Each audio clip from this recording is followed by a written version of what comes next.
올슨이 떠난 뒤 라루는 자그마한 건강식품 가게에서 대부분의 시간을 보냈다. 앤더슨 장로와 그의 아내는 홍콩항에서 꽤 먼 거리에 있는 해피밸리 근처에 거처를 마련했다. 하지만 그들은 자주 라루를 방문했다. 오셔서 저희와 함께 사시는 건 어때요? 두 사람이 제안했다. 고맙지만 나는 배 가까운 곳에서 지내야 할 것 같아요. 그래야 선원들이 날 찾아올 수 있으니까요. 대부분 선원들이 어린 소년들이랍니다.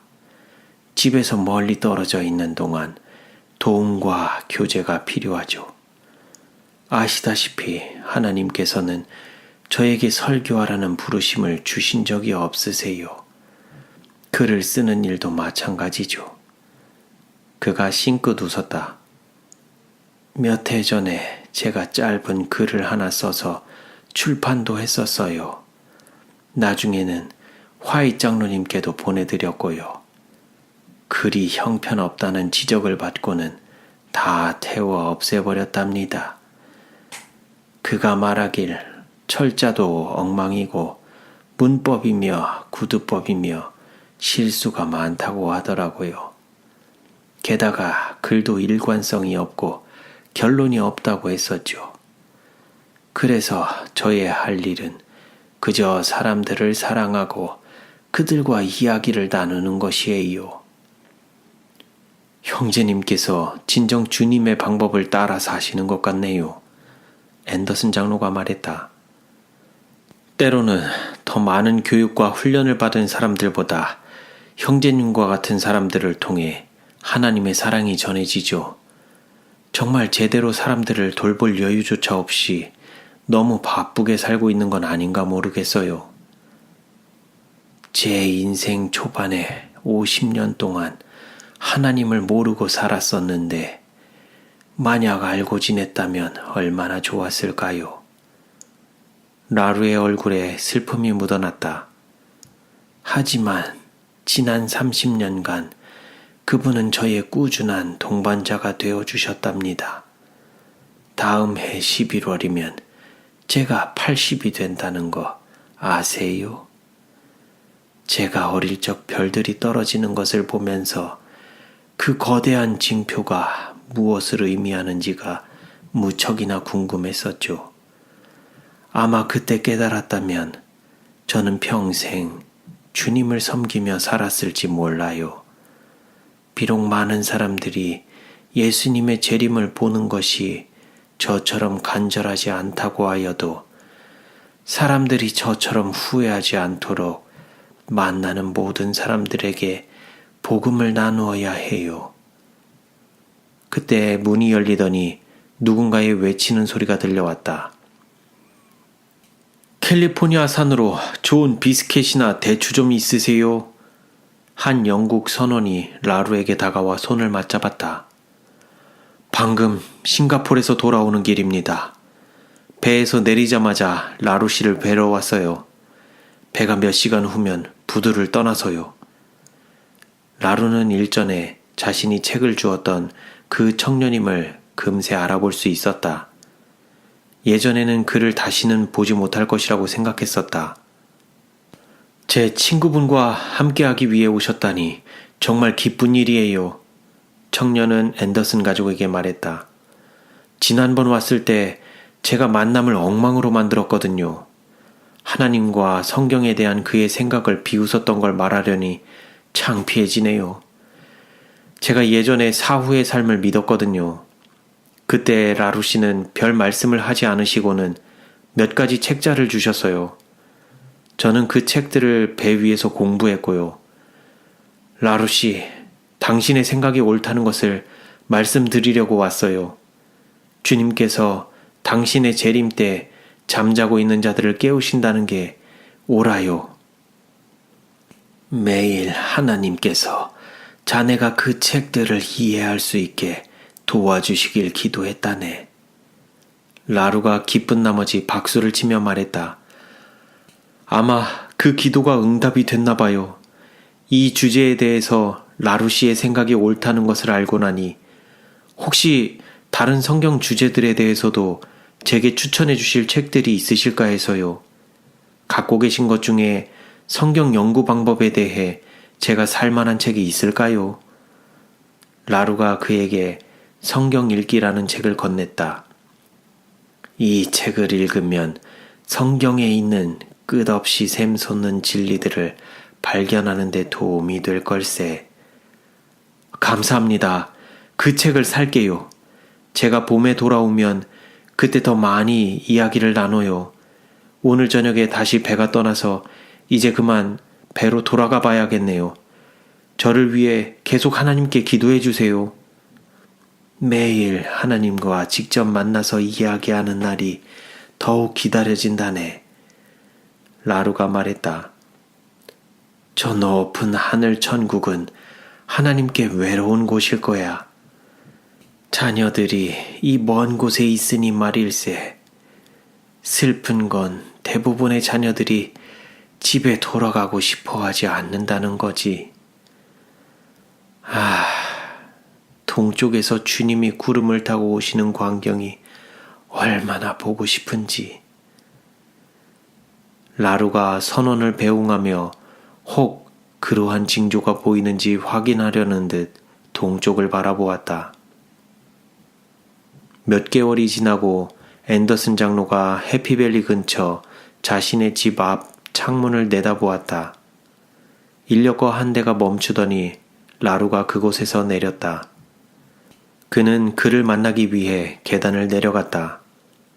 반가워요, 라루 형제님. 죄송해요. 저희 집이 너무 가파른 언덕에 있다 보니. 앤더슨은 자신의 오랜 노년의 친구가 평소보다 천천히 발걸음을 옮기며 여러 차례 멈춰서서 숨을 고르는 모습을 보았다. 앤더슨 부인이 시원한 음료로 그들을 맞이했다. 같이 계시다가 저녁 드시고 가세요. 라루가 의자에 앉고 여유를 찾자 그녀가 말했다. 친절은 감사하지만 다음에 같이 식사하기로 하죠. 인력거가 절 기다리고 있어서 오래 머물다 가지는 못할 것 같네요. 이걸 저 대신 맡아달라고 부탁하러 잠시 들렀답니다.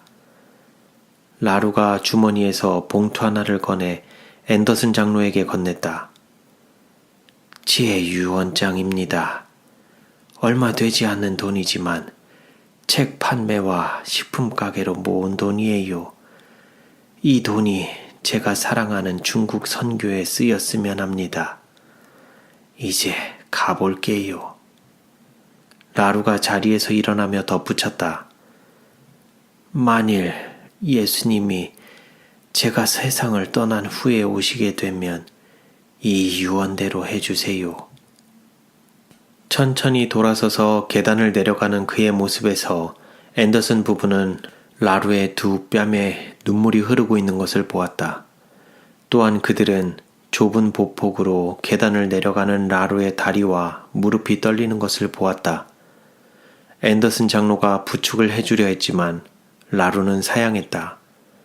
그는 여전히 하늘아버지의 강한 팔을 의지해 스스로 걸을 수 있었다. 아직 사람의 팔을 의지할 만큼 연약해지지는 않았다. 라루 씨가 쇠약해지고 계셔.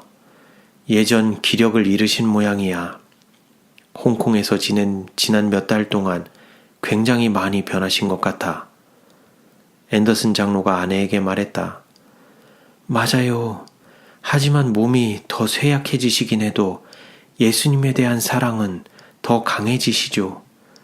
자신과 의견이 다르다고 해서 상대방을 비난하거나 책망하시는 걸 본 적이 단 한 번도 없어요. 하나님과 함께 평안 가운데 계시니 어떤 것에도 동요하지 않으시죠. 해가 막 지고 어둑어둑해지고 있었지만 라루는 인력거를 타고 항구 위쪽에 있는 작은 묘지로 향했다. 그는 인력거꾼에게 비용을 지불하고 돌아가라고 손짓했다. 그러고는 천천히 조심스럽게 경건한 모습으로 묘지 입구를 들어가 비석 가운데를 걸었다. 라루는 묘지를 밟지 않기 위해 종종 자리에 멈춰섰다. 그러고는 소리를 내어 기도하기 시작했다. 하나님, 저는 지금 이 일을 더 하고 싶습니다. 살아서 주님의 재림을 보고 싶어요. 제게 별들이 쏟아지는 광경을 보여주셨잖아요. 그보다 놀라운 구주의 재림의 영광을 보게 해주시지 않으실 건가요? 선원들과 중국인들에게 복음을 전하라는 주님께서 주신 일을 전 너무 사랑해요. 하지만 하나님을 더욱 사랑합니다. 주님의 뜻이라면 더 견뎌낼 힘을 허락해 주세요. 주님께서 제게 하라고 주신 일을 이제 막 시작했습니다. 그러니 저의 삶을 더 연장해 주세요. 이렇게 많은 일들을 남겨두고 어떻게 제가 여기서 멈출 수 있겠습니까? 라루는 나무에 기대 몸을 들썩거리며 흐느껴 울었다. 그의 두 뺨은 눈물 범벅이 되었다. 다시 그는 기도했다. 아버지, 제가 얼마나 지쳐 있는지를 아시죠? 왜 이리도 사람들은 주님을 만나고 싶어 하지 않을까요? 주님의 사랑 안에 더 많은 이들이 준비될 수 있게 하시려고 재림을 지체해 오셨잖아요. 주님이 다시 오실 때까지 제가 살아 있을까요? 그의 입술이 부들부들 떨렸고 더 이상은 아무런 말도 하지 않았다. 그가 응답을 기다리는 동안 날이 어두워졌다. 하나둘씩 하늘의 별들이 나타나기 시작했다. 머리 위로 그는 묘성이라 불리는 성단을 보았다. 갑자기 그의 머릿속에 요한계시록 1장 요한의 말이 생각이 났다. 네가 본 것은 내 오른손의 7별. 그 순간 그는 마치 하나님의 목소리를 들은 것만 같았다. 이제는 기쁨이 넘치는 순종의 마음으로 전혀 새로운 눈물이 그의 얼굴을 타고 흘렀다. 이제야 알겠습니다, 아버지. 주님의 오른손에 7개의 별을 붙들고 계시군요. 저는 주님의 교회의 조그만 부분에 불과합니다. 하지만 주님의 손은 저라는 흐릿흐릿한 별도 머물 수 있을 만큼 충분한 곳이지요. 저의 뜻대로 마시고 주님의 뜻대로 하세요. 주님의 손에 편히 쉬어도 좋습니다. 고민이 끝났고 하늘아버지께서는 그에게 평안을 주셨다. 라루는 안도하였다. 언덕 아래로 항구에 있는 배들이 불빛을 비추고 있었다. 선원들과 중국인들 모두 하나님의 손안에 있었다. 라루는 미소를 지으며 별들로 가득 찬 하늘을 바라보았다. 맞습니다, 아버지. 출구로 걸어나가며 그가 말했다. 주님의 손으로 모든 이들을 붙들고 계심에 감사합니다. 다음 날 라루는 평소보다 약간 늦게 가게 문을 열었다. 그날따라 아침에 일어나서 일을 시작하는 것이 힘들었다. 몇 주가 지나고 가게 문이 열리는 시간이 점점 더 늦어졌다.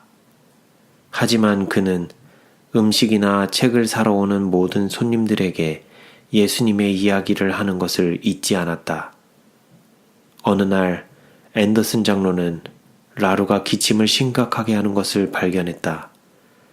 괜찮으신가요? 그냥 감기에 걸렸을 뿐이에요. 난 괜찮습니다. 다음 날 정오 무렵 앤더슨이 라루를 살펴보기 위해 가게를 찾았지만 가게 문은 닫혀 있었다. 그는 아스날 거리를 지나 황급히 그의 집으로 향했다. 문을 두드려도 아무런 인기척이 없었다. 그가 문을 열었을 때 라루는 잠을 자고 있었다. 얼굴이 붉게 상기되어 있었고 숨을 쉬는 것이 버거워 보였다. 잠에서 깨어 라루가 몸을 심각하게 떨었다. 말라리아에 다시 걸린 것뿐이에요. 라루가 힘없이 말했다. 아무래도 함께 저희 집으로 가셔야겠어요. 앤더슨이 대답했다. 그가 거절을 할 새도 없이 다른 누군가가 또 문을 두들겼다.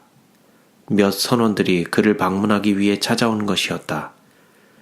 이렇게 오셔서 다행이에요. 앤더슨 장로가 말했다. 라루 씨를 제 집에 모셔가려고 하는데 도움이 좀 필요하거든요. 모시고 가서 치료를 좀 받으셔야 할 것 같아서요. 누가 의사 좀 불러주시겠어요? 선원들은 조심스럽게 라루를 인력거에 태워 앤더슨의 집으로 향했다. 그곳에서 선원들은 최선을 다해 라루를 보살폈다. 하지만 라루를 살펴보던 의사는 심각한 표정을 지었다. 상황이 심각하네요. 그가 말했다. 단순한 말라리아가 아니라 폐에 물이 찬 것 같고 아마도 장티푸스에 걸리신 것 같습니다. 나이를 고려하면 가망이 없을 것 같아요. 라루는 대부분 시간을 침대에 누워 잠을 잤다. 앤더슨 부부와 선원 중 한 명이 그를 돌봤다.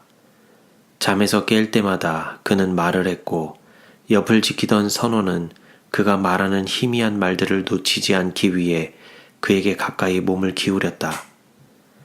그들은 라루가 가장 가까운 그의 친구인 하늘아버지께 말하고 있다는 것을 알았다. 라루는 얼굴에 미소를 지었다가 다시 깊은 잠에 빠져들었다. 1903년 4월 26일 아침, 눈을 뜬 라루가 친구들에게 가까이 오라는 손짓을 했다.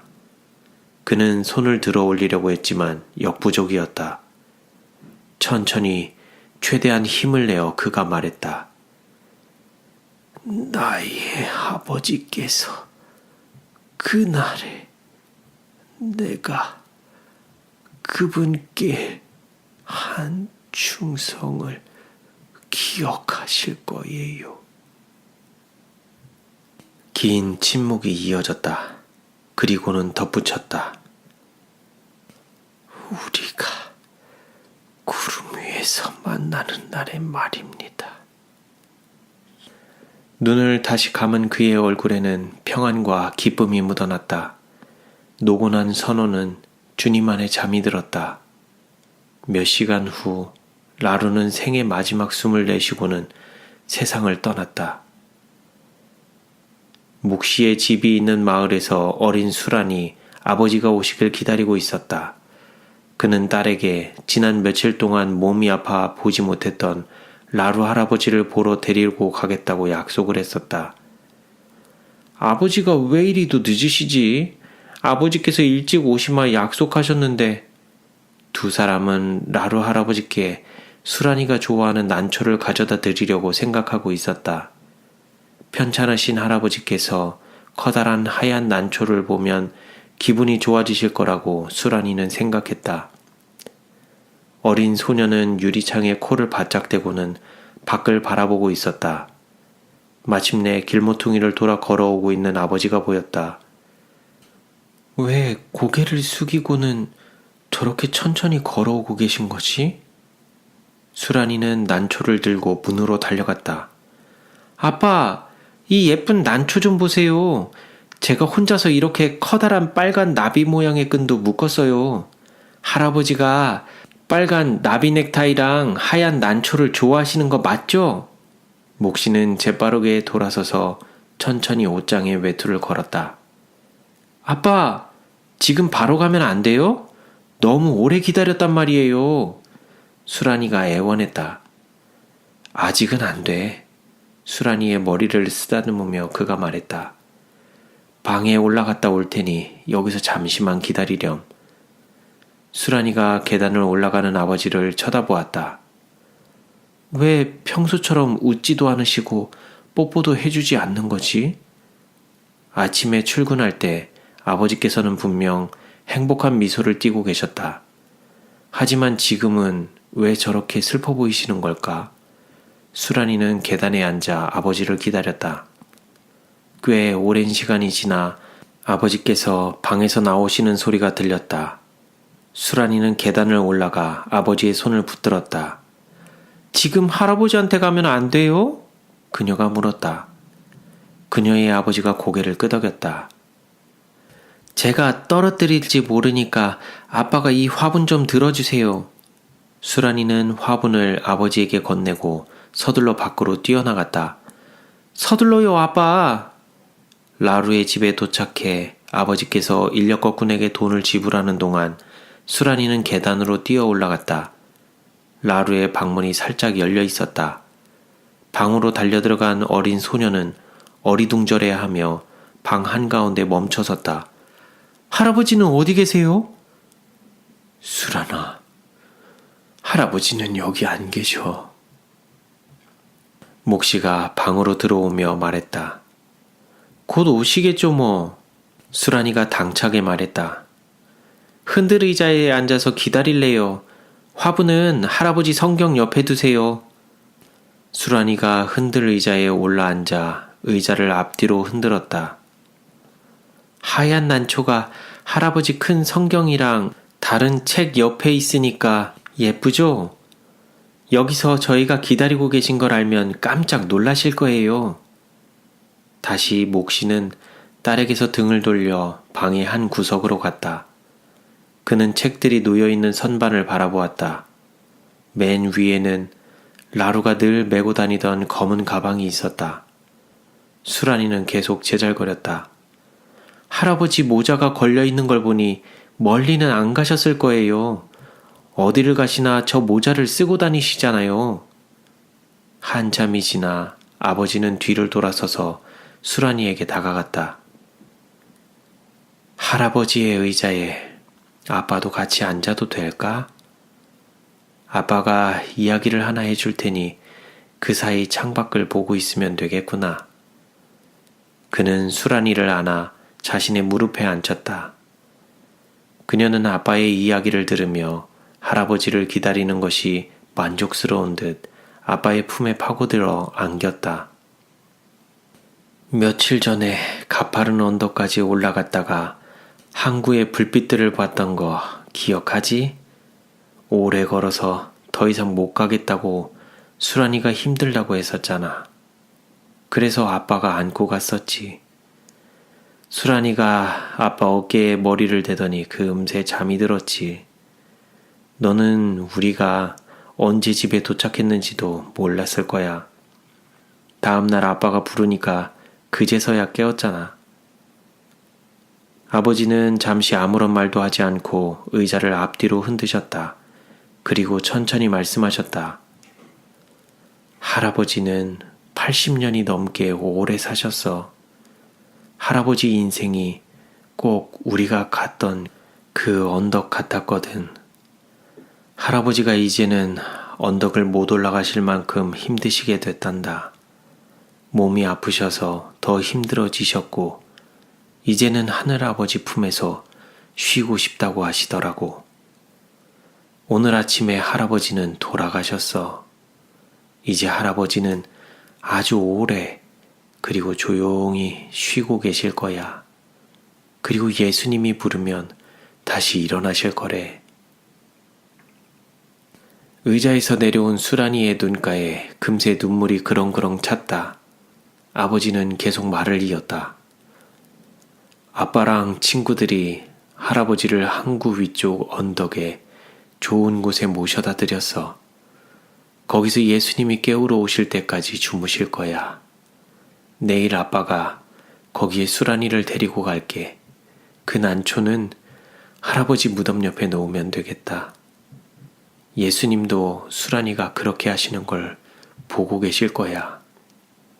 하나님이 라루 할아버지를 깨우러 오실 때 수란이가 사랑을 담아드린 선물에 대해서도 말씀드려 주실 거야. 하지만 아빠, 밖은 점점 어두워지고 있는걸요. 할아버지가 이렇게 어두운데 혼자 무섭지 않으실까요? 몫이는 자리에서 일어나 수란이를 창가로 데리고 갔다. 위를 쳐다보렴. 뭐가 보이니? 별들이요. 굉장히 많은 별이요. 수란이가 대답했다. 별들이 빛나고 있으면 밤이 결코 어둡지 않단다, 수란아. 할아버지께서 홍콩에 오셨을 때 저기 저 반짝이는 별처럼 하늘에서 온 빛을 가지고 오셨어. 이제 수란이와 아빠만이 아니라 많은 사람이 할아버지 덕분에 죄의 어두운 밤에서 나와 영원히 빛나는 별들처럼 그분과 함께 빛을 발하게 된 거야.